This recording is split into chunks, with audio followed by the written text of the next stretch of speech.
Saint Ariadne Electra Atalanta, you are like Arachne, weaving women's voices into retelling ancient myth. Now, what fuels your passion for mythology? Well, it's always been something that I've always felt really passionate about. So right from when I was a little girl, my family had friends who lived in Cyprus and they used to take us on holidays there, and kind of walking amongst the ancient ruins that we'd go to visit. I just remember being really captivated by the fact that you could have this connection with the ancient world and that you could set foot in the same places where these kind of incredible things had taken place. And as I started to learn the mythology and the stories, I realized that that's an even stronger connection, that we are still telling the same stories, that we are still exploring the same adventures and the same characters and the same emotions as people did thousands of years ago. So I've always loved to read them. And it was actually when I had my own children and I started telling the stories to them that I started to feel that I was really a part of this kind of much bigger chain of storytelling as well. And that's when I began to write. That's a beautiful story in itself. Now, in your novel, in Ariadne, I thought that you tell several stories in Ariadne and in Phaedra's voices, but there is this significant change of tone as compared to, let's say, Kuhn's myth or Racine's play, because these women in your novel refuse to be victims. Why was this very important shift important to you? So I think I mentioned that I'd been reading the stories to my children, and I read the story that was entitled, obviously, Theseus and the Minotaur. And my son actually asked me about Ariadne in that story. And the version that we had kind of implied that Ariadne became like an irritation to Theseus, that she did everything to enable him to achieve his heroic glory, and then he was just looking for a way to get rid of her. And I felt that there's such kind of a casual misogyny in that portrayal, this idea of a woman kind of like baggage. Yeah, that's perfect. Thank you. Yes. Yeah, like baggage that he just had to discard. And in order to kind of aggrandize himself, in order for him to have all of the glory. And I remembered reading, actually at university, reading Ovid's Heroides, in which Ovid wrote this kind of collection of letters in the voices of the women of mythology. And both Ariadne and Phaedra have a letter in this collection.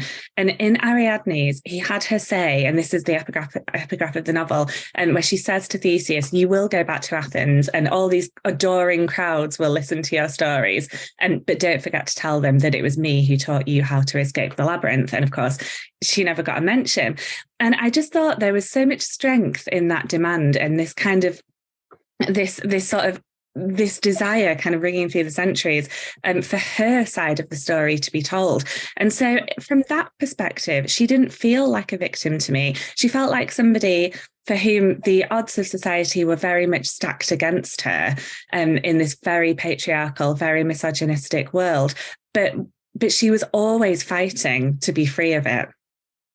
Yes, and I totally love that shift. And I couldn't help thinking while reading your novel about Virginia Woolf's words that for most of history, Anonymous was a woman. Now, you fight prejudice and you fight stereotype, which reduces women to victims. And you give them this power position, which is the position of the storyteller, of the weaver, of the maker, of the creative force. But nevertheless, they still pay for the male hubris, but they received this punishment, I felt, as rebels. Was it difficult to orchestrate this narrative rebellion? So I really felt that the way that all of the stories, when I looked at them together, so Ariadne's stories, Phaedra's story, and then the stories that you mentioned that I kind of weave into the rest of the tale, primarily Medusa's, I felt that actually they fitted together so perfectly. They seemed to kind of fall into place like jigsaw puzzle pieces. Because it was this recurring theme of Greek mythology, that women would pay the price for men's actions. And the thing is that it wasn't limited to Greek mythology. When I looked around in the world around me, the Me Too movement had taken off. And again, I was seeing that these similar stories were being told in the media by women today, that actually women were paying the price for men's crimes over and over. And so it really felt that actually this was a story that seemed so easy to tell because it seemed that it was playing out all around us for all of time. By the same token, the father figure, the metaphor of all authority, whether it is Zeus or Minos or a ruling state, is reduced in Ariadne to a very beautiful idea. The might of the gods is based on human fear. Now, what part does fear play in your stories? So I think that this is a really kind of crucial element to Greek mythology, that the gods exist as these absolutely terrifying figures of immense power, to whom you can desperately appeal, but it's entirely within their mercy whether they reward you or punish you.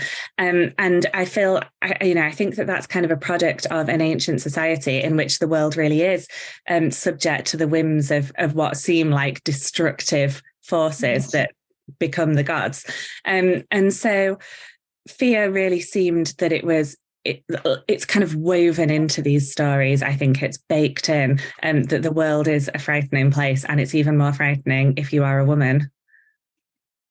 Yeah, and you also describe this very intricate family connections, and it's mostly dysfunctional families, violent families hit by tragedy. And what one might say to some extent, because you mentioned this comparison to nowadays, to the modern world, that the relations in Minos' family reflect contemporary families to a smaller or larger scale, because you have this absent and violent father, you have estranged sons, you have daughters who are never noticed, you have a depressive mother, you have the daughter ending up as a pariah. For whom do you write primarily? So I think it's really interesting to hear you put it like that, because although the family is kind of shaped by these forces which seem entirely mythological, that the brother is a monster, that it's a punishment from the gods, you can really, really translate it to true, real family dynamics. It's kind of this sort of fantastical version of it. And I think that I felt when I was writing, honestly, I felt that I was writing this story for myself. And so it was really, as I began to kind of write it and develop the story, that I felt that, well, you do have to write the story that you want to read. And I think that you discover that if you want to read it, you won't be the only person. So really, I guess I felt like I was writing it for me, and I didn't expect anybody else to read it. It was my debut novel, so I didn't expect it to go anywhere or to be published. So I think that I kind of wrote without thinking too much about who would read it and how they would feel about it, honestly. That's a beautiful answer. It makes me think of Toni Morrison's phrase when she said, if you really want to read a book that's not out there, you have to write it yourself. That's completely true. That's absolutely my mantra. Now, Ariadne's thread saved Theseus from the labyrinth, but it also keeps saving the reader, guiding her or him through meandering stories. Now, it seems to me that retelling the story also functions for you as a ritual, as a reenactment of the myth, using the tools of modern narratology. What's your favorite part of writing fiction? So I absolutely love to reimagine these really iconic scenes from Greek mythology and to try to see them from a different angle, from a different viewpoint. So in writing Ariadne, I loved the chance to weave in the story of Daedalus and Icarus, and to see something that's become more than a story. It's become a metaphor, really, hasn't it? This idea of not flying too distant sun, of avoiding hubris. And so to actually recreate it and to see it play out before us from the eyes of Phaedra on the ground, for me, that just feels like such an incredible privilege. These are stories that I love, and to be able to reimagine them is such a joy. Why do you think we are this drawn to these stories? Because most of us internalize them as children, and yet they have this compelling, this addictive power on a growing public, irrespective of the generation you belong to as a reader. Yeah, and that's been an amazing thing about getting reader response to my novels, has been that it comes from teenagers who are discovering Greek mythology all the way up to kind of, adults and elderly people who maybe encountered Greek mythology when they were younger and didn't like it, or they did love it and they're rediscovering it and they're coming back to it now. And I think that when we're children and we read these stories, they're incredibly exciting because we're interested in the heroes and the battles and the monsters and the magic. And when we come back to them later on in our life, whatever stage that is, I think that the magic of it then becomes in unpeeling those layers and discovering that there is another story underneath, and then there's another story underneath that one. And actually, these myths are so dark and so complex and so nuanced, and there is so much more in them that we can find, and that I just find it endlessly rich and rewarding to do so. How do you work? So I wrote Ariadnei. I was working as a teacher at the time as well. And my youngest son was 4 years old, and he was a very bad sleeper. So I wrote Ariadnei wherever I could. I'd be writing it sometimes on my phone, sitting outside my son's bedroom door, kind of scribbling it down in a notebook and typing it up later. I wrote it whenever I had the opportunity to write. Now that writing is my job, I've become much more difficult about it. So I've set up this room that I'm sitting in now. This is my study. And now I always light a candle and I play some the sounds of the sea or the sounds of the forest or something that is appropriate to the book, and to really get into the zone for writing.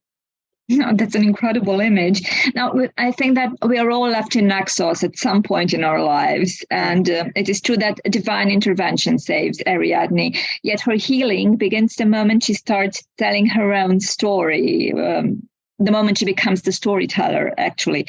Now, what part do you think does telling stories play into healing the modern world?